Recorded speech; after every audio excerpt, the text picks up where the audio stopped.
Jak jestem w takim miejscu jak Kanion Matka, to sobie myślę, jak dobrze, że ja w ogóle się urodziłem. Добро вечер и добре дојдовте на уште една промоција на издание на Или во клубот Лакања во старата Скопска чаршија. Еве овие гостувања на европски автори ги заокружуваме со вечерашното гостување на господинот Мариуш Шчигел од Полска и промоцијата на преводот на неговата книга Готленд. Поддршката за преводот на оваа книга и за гостувањето на авторот вечерва овде во Скопје во рамките на проектот Креативна Европа. Би сакал да му дозволам вечерта да ја отвори токму господинот Шчигел со збор 2, пред тоа секако да го поздравиме. Dobry wieczór, bardzo mi miło, że możemy się dzisiaj spotkać. Готленд е една специфична книга која всушност е интересен жанр, литературна репортажа, како што денес констатиравме, жанр кој е многу популарен во Полска, многу писатели пишуваат на ваков начин. Станува збор за една книга која што многу тешко ќе ја сместите во некој од стандардните класери по истражувачкиот габарит што е вплотен во неа.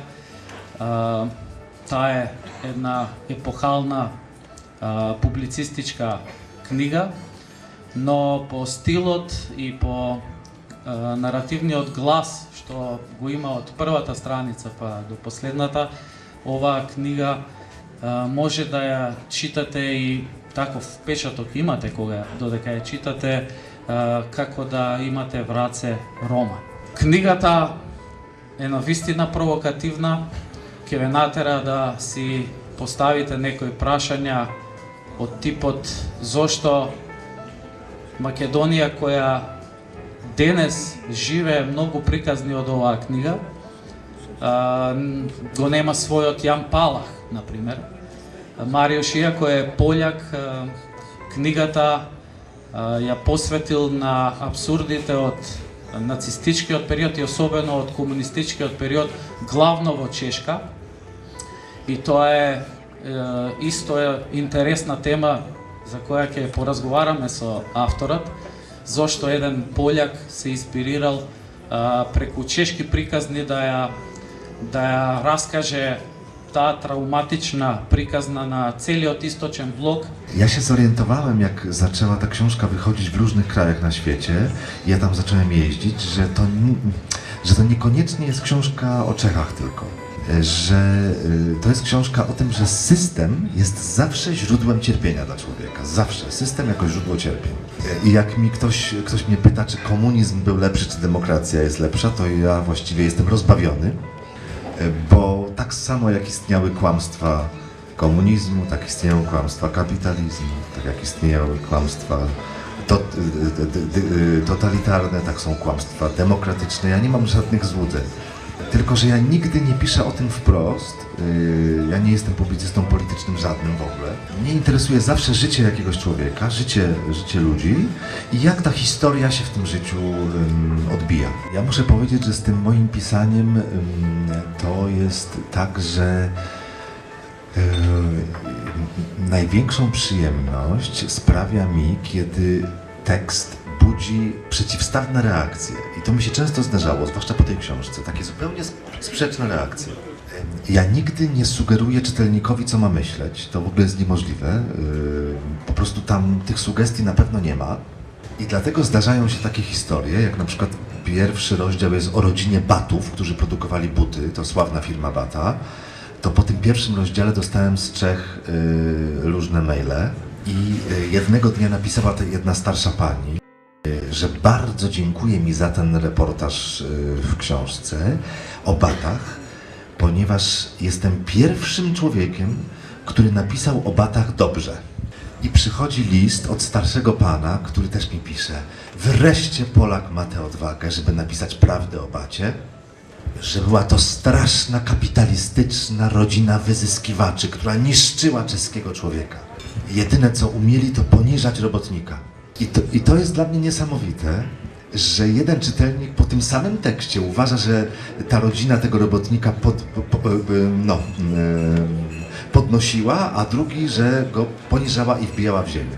Nigdy nie dyskutuję z czytelnikami, że jest inaczej niż oni myślą. Niech ta książka będzie dla nich takim przeżyciem, jakiego oni oczekiwali. Много ми е тешко да зборувам за оваа книга, токму поради моите фасцинации од неја. Видите, сите ние сакаме да ги ставиме во некои фиоки тоа што го читаме. Јас ја ставив во постмодерно новинарство.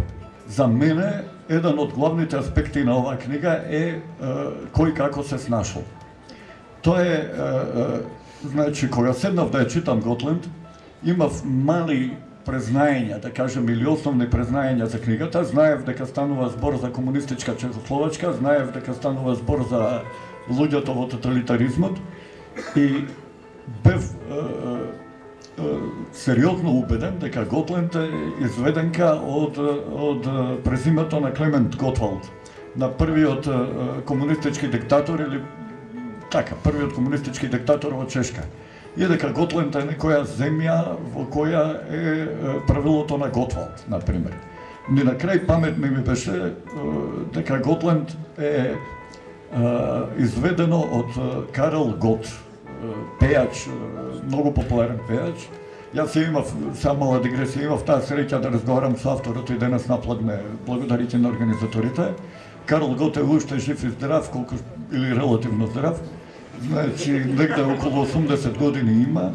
Човек кој е огромна звезда во време на сталинизмот, човек кој е огромна звезда во Прашката пролет, човек кој е огромна звезда во падот на Прашката пролет и повторниот сталинизам, и човек на крајот на криштата кој е огромна звезда и во плурализмот.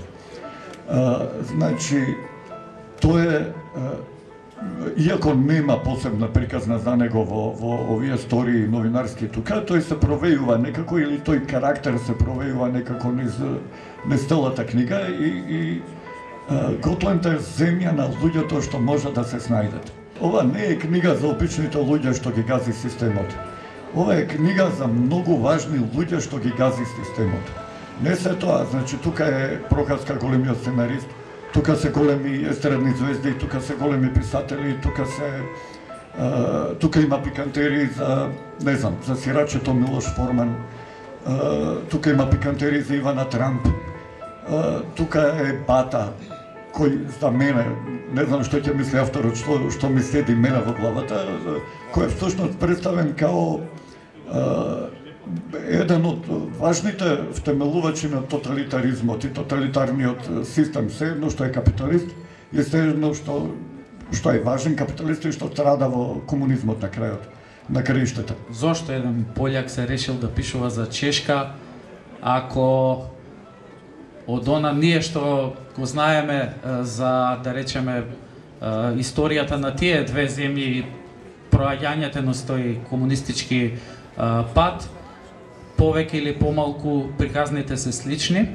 Ja kiedyś byłem w Polsce popularnym takim moderatorem talk show telewizyjnego i miałem takie kłopoty w tramwaju, na przykład jak obgryzałem paznokcie w tramwaju, bo ja nie mam samochodu i nie mam prawa jazdy i jeździłem tramwajami. To znaczy, może powiem tak, stać mnie na samochód, ale nie chcę. I jak jeździłem w Polsce tramwajem i obgryzałem te paznokcie, to różne panie mówiły, no panie Mariuszu, nie wypada, żeby pan obgryzał paznokcie i pan w ogóle tramwajem jeździ? A jak się pojechałem do Pragi pierwszy raz, to nikt mnie nie znał i mogłem obgryzać paznokcie gdzie chcę. A jak w tym tramwaju usłyszałem język czeski, to doznałem czegoś, co nazywam metafizyczny orgazm. Po prostu pokochałem ten język i tak się zaczęła moja miłość do Czech i do kultury czeskiej. Моето прашање негде со што би го завршил ова, до авторот е дали мисли дека може да се избега од Готленд некогаш и негде? Nie wiem, jak uciec z Gotlandu. Przyznam się, że nie wiem, bo każdy musi to zrobić po swojemu. Gdybym ja jako autor książki mówił, jak to zrobić, to byłbym moralistą na przykład, a tego nie lubię. Raczej jestem tym człowiekiem, który rejestruje coś dla innych i przekazuje. Jestem szczęśliwy, że w komunizmie żyłem krótko, do mojego w 89 padł komunizm, ja miałem 23 lata, więc pierwsze moje 23 lata życia to był komunizm. Natomiast jeśli chodzi o takie moje prywatne zupełnie, moją prywatną postawę, no to ja się, powiem szczerze, że ja się niczego nie boję w życiu. Zawsze mówię, że ludzie nie są bogami, a ponieważ mam taki moment, że jutro, taki moment filozoficzny, że jutro mogę żyć i mogę też nie żyć i obie te rzeczy mnie w ogóle nie przerażają, w ogóle nie budzą mojego strachu, ani życie, ani śmierć.